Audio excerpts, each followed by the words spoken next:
Bueno, pues como ha dicho Marta, me llamo Francisco Manuel Fernández, estudio medicina en Salamanca y os voy a hablar un poco de una curiosidad y un caso, unos estudios curiosos que han surgido con respecto a alteraciones genéticas en la senescencia. Antes, una breve introducción. Hace no tanto, pues uno de los dogmas de la biología era que una célula normal permanecía inmutada a lo largo de toda la vida del individuo. Conservaba siempre el ADN del cigoto. Si se producía una mutación, normalmente o se reparaba y seguía siendo una célula normal, sin mutación, se producía un daño que producía la apoptosis y no se reparaba, o si continuaba la mutación, daba una ventaja proliferativa a la célula o una ventaja en general a esa célula en concreto. En este caso he puesto el cáncer porque suele ser el ejemplo más usado. Entonces empezaron a estudiar un montón de mutaciones que producen enfermedad. No voy a explicar todas estas, tranquilos. Es solo el ejemplo de que, pues, enfermedad, mutación. Y se empezaron a estudiar también las vías que las producían. Pues, por ejemplo, Marta acaba de hablar de la vía de Ras, la vía de Jacques-Stack, bueno, son bastante conocidas en general. Y entonces llega la secuenciación, más a mayor escala, estudios de funcionalidad y descubren que hay mutaciones aleatorias que se conservan en las células y que no producen nada, simplemente están ahí, se conservan y sobreviven a lo largo del individuo. Por lo tanto, el dogma queda totalmente entredicho.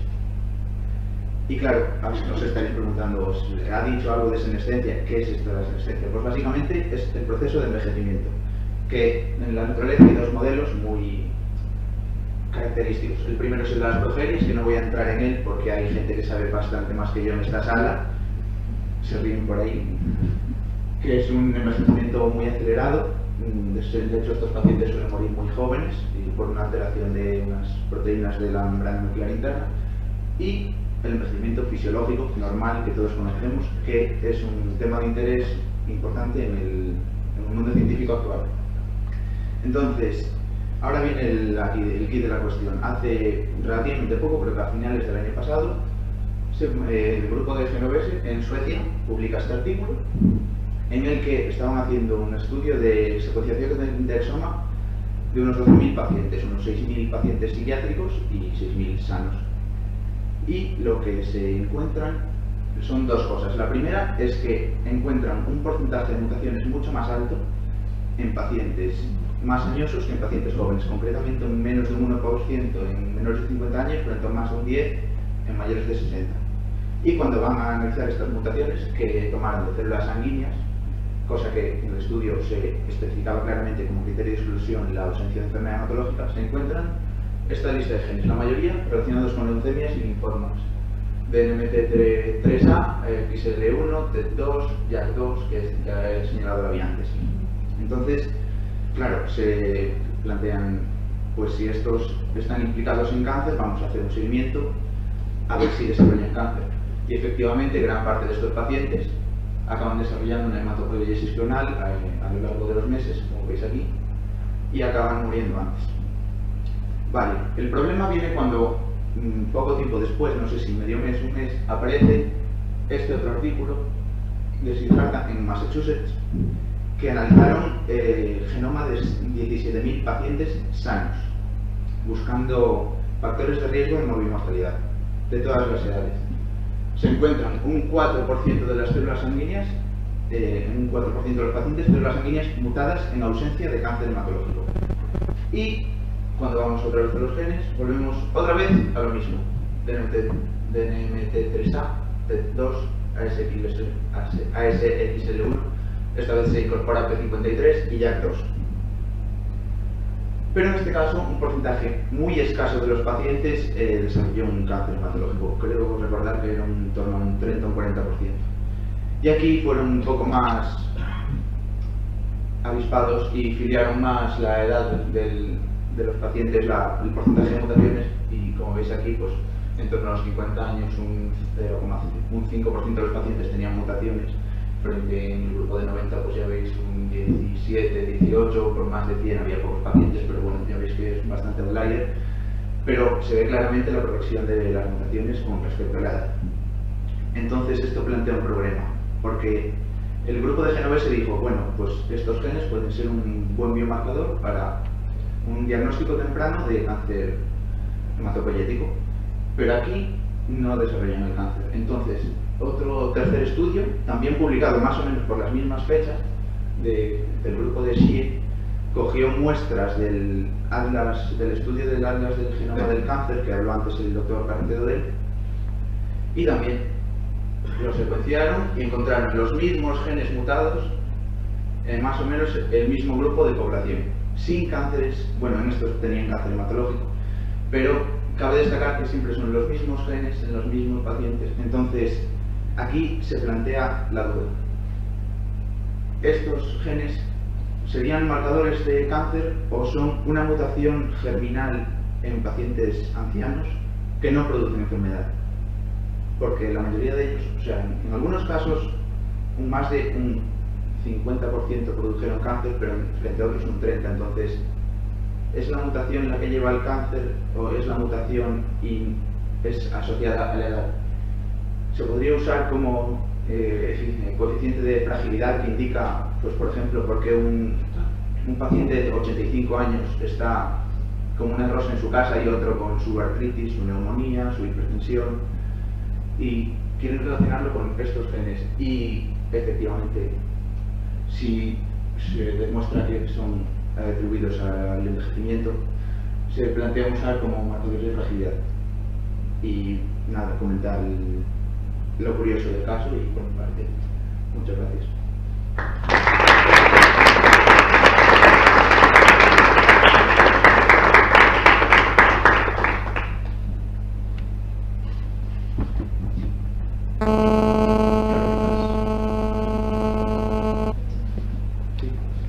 Sí, pues con la diapositiva de Xie.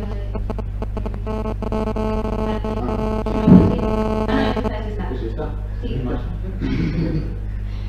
Si tienes alguna explicación de por qué entre los 60 años y los 80 va aumentando la mutación de NMT3A, pero sin embargo luego llegas a los 80 y baja. Pues realmente en el artículo no he encontrado nada, vamos, en este grupo de artículos no he encontrado nada que explique esto, o sea que si quieres puedo revisar más, pero con lo que he mirado hasta ahora no te sabría decir el por qué, si es por el incremento de la mortalidad o simplemente por un hallazgo casual. ¿Alguna pregunta más?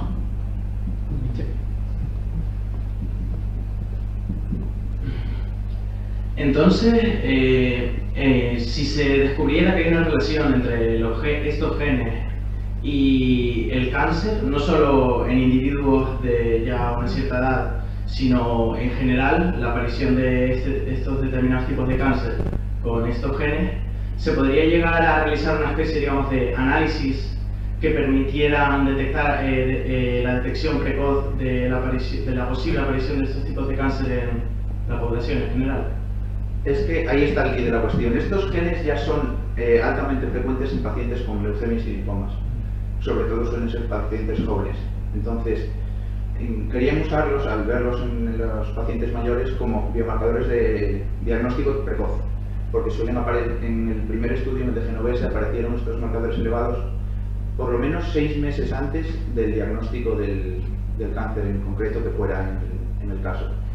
Entonces, claro, esa era la intención del grupo de Genovese, pero claro, al aparecer estos estudios echaron por tierra porque ya no sabes lo de qué fue antes, la gallina o el huevo, pues viene siendo un poco similar. ¿La mutación lleva al cáncer o es una mutación que no tiene nada que ver? Entonces no sé si te estoy contestando la pregunta o no. Sí, que habría que profundizar. Habría que profundizar en el estudio, pero te puedo decir que en la mayoría de muchos cánceres ya diagnosticados sí que aparecen muchas mutaciones de este grupo de genes. Vale, gracias.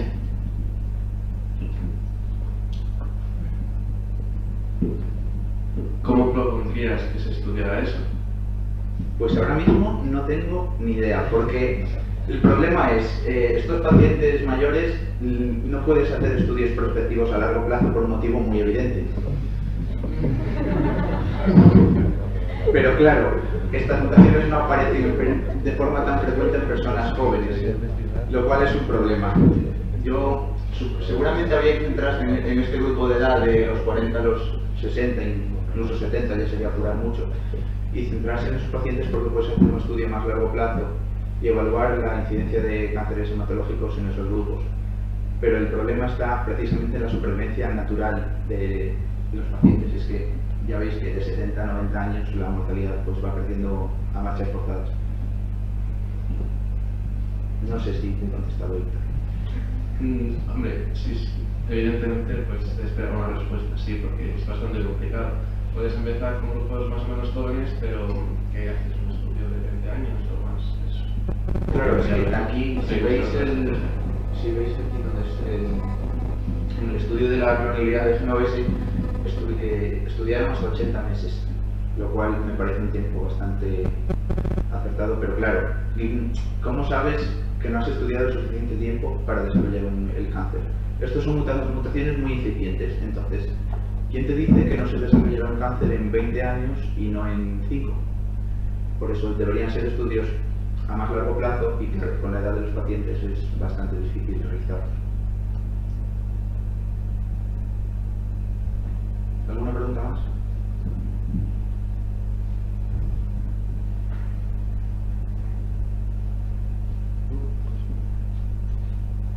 Bueno, pues muchas gracias.